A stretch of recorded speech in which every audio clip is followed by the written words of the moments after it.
are we? You have no idea. Hello, the Goddess of Death has invaded Asgard. No, I won, easily. Doesn't sound right. Asgard is dead, and it'll be reborn in my image. When Thor: Ragnarok stormed into theaters in 2017, it completely redefined what a Thor movie could be. After two previous entries that leaned heavily into mythology and Shakespearean drama, this film arrived with a burst of neon color, humor, and cosmic adventure that instantly set it apart. Directed by Taika Waititi, the movie infused the Marvel Cinematic Universe with a fresh comedic tone while still delivering on the epic scale fans had come to expect from the God of Thunder.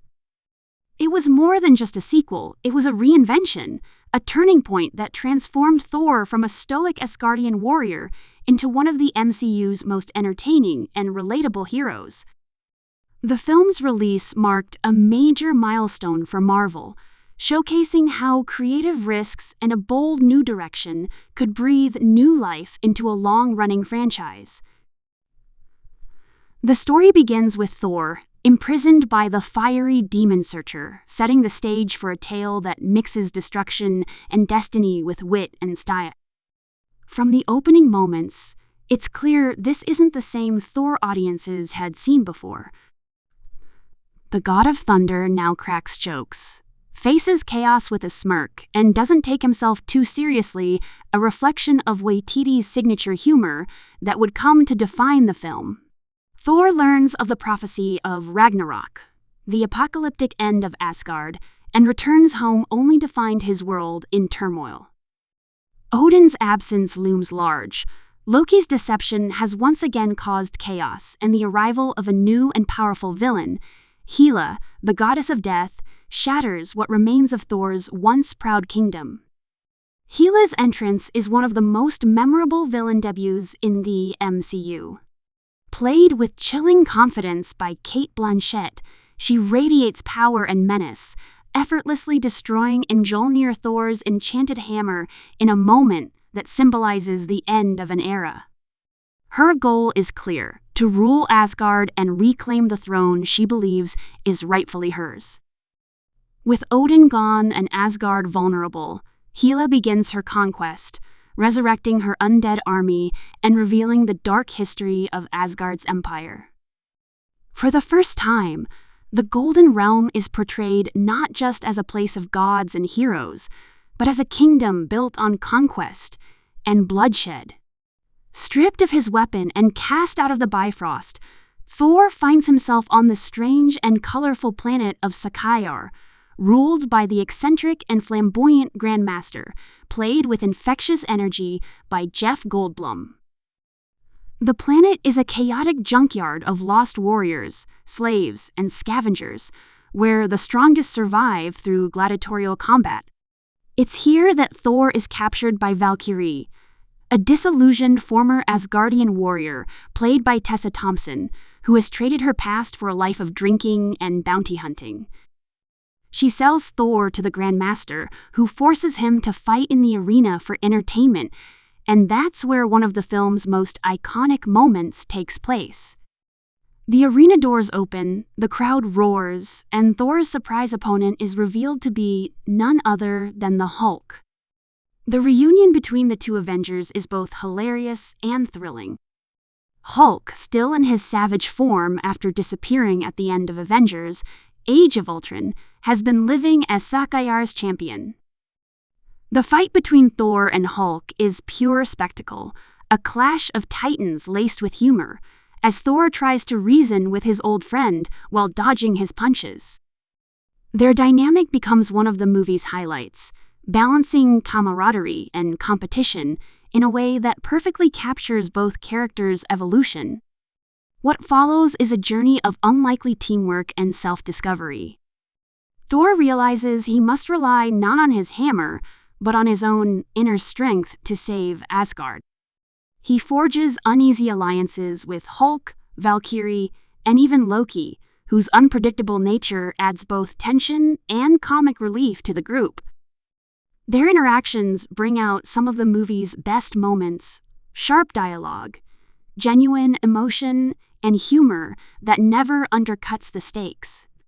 Together, they form what Thor proudly dubs the Revengers, setting out to confront Hela and prevent Ragnarok. Visually, Thor: Ragnarok stands out as one of Marvel's most vibrant and stylistically daring films. The neon-splashed landscapes of Sakaar, the retro futuristic designs, and the synth-heavy soundtrack inspired by 1980s sci-fi and fantasy films create an experience unlike anything else in the MCU at the time. The use of Led Zeppelin's Immigrant Song adds a perfect burst of energy to key action sequences, reinforcing the film's rock and roll spirit. Every battle feels both epic and lighthearted, every shot filled with color and imagination. It's not just superhero action, it's visual storytelling that celebrates chaos and creativity. At the heart of the film, however, lies an emotional core about identity, loss, and rebirth. Thor loses everything: his father, his hammer, his home, yet discovers that his power comes from within. His transformation from a god dependent on weapons and tradition to a leader who understands sacrifice marks the true meaning of Ragnarok. The destruction of Asgard isn't just an ending, it's a beginning, a chance for renewal. This theme resonates deeply as the movie closes with Thor leading his people toward an uncertain future, embracing his role as king not through dominance, but through compassion and courage. The performances elevate the movie's energy even further. Chris Hemsworth delivers his most charismatic and human portrayal of Thor, embracing comedy without losing the heart of the character. Tom Hiddleston's Loki continues to evolve, torn between mischief and redemption, while Tessa Thompson's Valkyrie instantly became a fan favorite for her fearless strength and depth. Mark Ruffalo's Hulk brings both humor and heart, exploring a version of the character more self-aware and emotionally expressive than before. Cate Blanchett's Hela is a powerful standout, commanding, elegant, and terrifying all at once. Even minor roles, like Karl Urban's conflicted warrior scourge and Goldblum's delightfully odd Grandmaster, leave lasting impressions. The film's humor plays a major role in its success. Taika Waititi's signature comedic timing showcased through Thor's banter, Loki's mischief, and even Korg, the soft-spoken rock creature voiced by Waititi himself, keeps the tone light without diluting the stakes. The humor feels organic, born from character dynamics rather than forced punchlines. It's this balance between comedy and epic storytelling that makes Thor: Ragnarok such a unique experience. It proved that superhero films could be funny, heartfelt, and visually wild all at once, setting a new creative bar for Marvel Studios. When the movie was released, audiences and critics alike were quick to praise its bold tone, performances, and direction. It earned acclaim for revitalizing the Thor franchise and pushing the EMCU into new creative territory. The film's success also cemented Taika Waititi's place as one of the most distinctive voices in modern blockbuster filmmaking. It showed that risk-taking, whether through humor, style, or tone, could lead to massive rewards. The blend of cosmic adventure, emotional depth, and playful irreverence turned Thor: Ragnarok into more than just a superhero film. It became an experience that celebrated imagination and reinvention. As the story drew to its explosive conclusion, the prophecy of Ragnarok unfolded with all its fiery intensity. Surtur returns to bring about the destruction of Asgard, fulfilling the prophecy that Thor had fought so hard to prevent. Yet in this destruction lies salvation. By allowing Asgard to fall, Thor saves its people from Hela's tyranny. The sequence of Asgard's destruction is both breathtaking and bittersweet, symbolizing the end of one era and the dawn of another. Thor, now missing an eye and carrying the weight of leadership, stands aboard a ship with the survivors, looking toward Earth as their new home. The closing moments carry both hope and melancholy, perfectly setting up the next chapter in Thor's journey.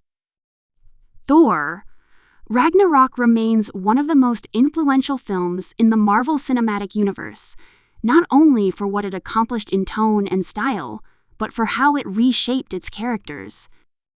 It transformed Thor from a supporting Avenger into a central figure capable of carrying both laughter and gravitas. It turned what could have been a dark and somber tale of destruction into a vibrant, empowering adventure about growth and renewal. Every moment feels alive with energy, from the comedic exchanges to the thunderous battles, and the spirit of reinvention runs through every frame.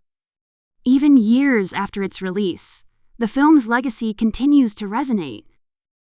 It influenced not just later Marvel movies, but the superhero genre as a whole, showing that audiences craved something more than formula. They wanted personality, creativity, and heart.